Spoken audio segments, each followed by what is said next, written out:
June 22, 1941. The eastern sky has not yet begun to glow when the first explosions tear through the silence. Artillery batteries open fire across forests, rivers, and fields. The ground shakes as if the earth itself has been struck. In the half-light of dawn, engines roar to life. Columns of tanks begin to move. Infantry pours across borders that were never meant to be crossed. In a single morning, the largest invasion in human history begins. This is Operation Barbarossa. For Adolf Hitler, this moment has been years in the making. This is not simply another campaign. This is the war within the war, the struggle he believes will decide the future of Europe, and perhaps the world. In his mind, the Soviet Union is not a true state. It is an unstable structure held together by fear, ideology, and lies. One hard blow, he believes, and it will collapse from the inside. Speed is everything. German planners expect victory in weeks, maybe months at most. Soviet forces will be encircled, destroyed, and replaced by chaos. The war in the East is meant to be swift, decisive, and final. At first, the invasion seems to prove him right. German armies surge forward with terrifying momentum. Entire Soviet formations are surrounded before they can react. Roads fill with prisoners. Supply depots fall intact. Airfields are overrun. The front moves so fast that maps struggle to keep up. Reports flood back to Berlin, each more confident than the last. Commanders speak of total collapse. Hitler grows convinced that history itself is unfolding exactly as he imagined. But beneath these victories, the foundations are already cracking. The distances are enormous, much larger than expected. Roads are primitive, often little more than dirt tracks. Railways use different gauges, forcing supplies to be unloaded and reloaded again and again. Trucks wear out at an alarming rate. Horses collapse under the strain of endless marches. Fuel begins to lag behind the advance. Ammunition arrives late. Food becomes scarce. The Soviet Union does not collapse. Instead, it bends. Entire factories are dismantled and moved eastward beyond the reach of German bombers. Workers operate machines in the open air, under trees, in hastily constructed sheds. New tanks, new aircraft, new weapons begin to roll off assembly lines at a pace Germany cannot match. Losses are catastrophic, but replacements never stop. German soldiers push forward anyway. Summer heat gives way to relentless rain. Roads dissolve into mud. Vehicles sink axle deep. Recovery vehicles cannot reach broken tanks. Supply convoys crawl forward at walking speed. The lightning war slows into a grinding struggle just to move.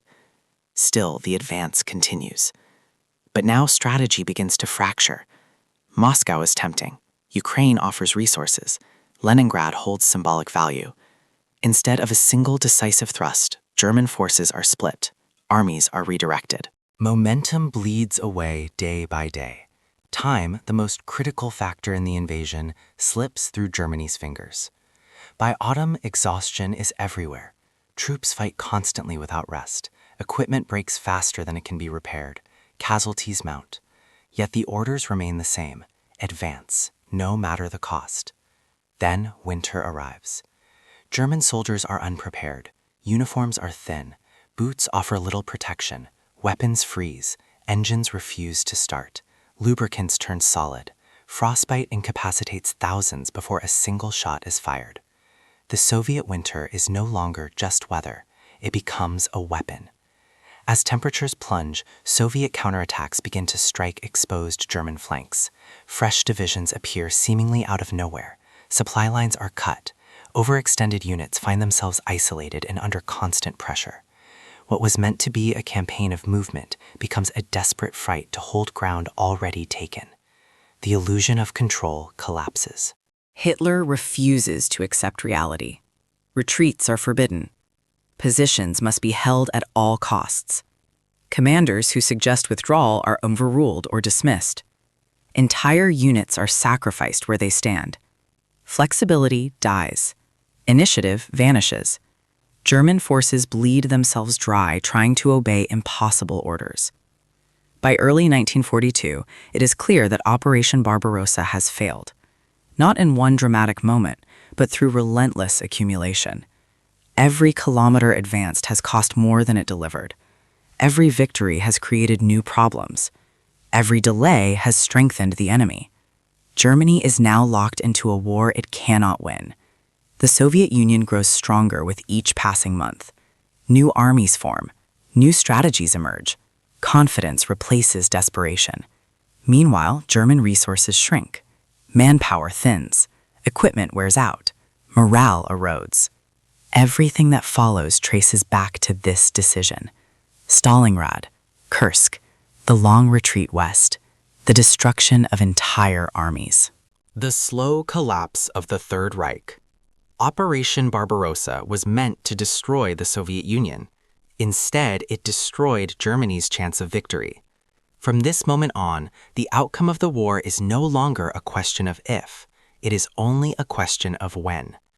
The Eastern Front will decide the fate of Nazi Germany, and the road to that fate begins here, in the summer of 1941, when confidence blinded strategy and speed outran reality.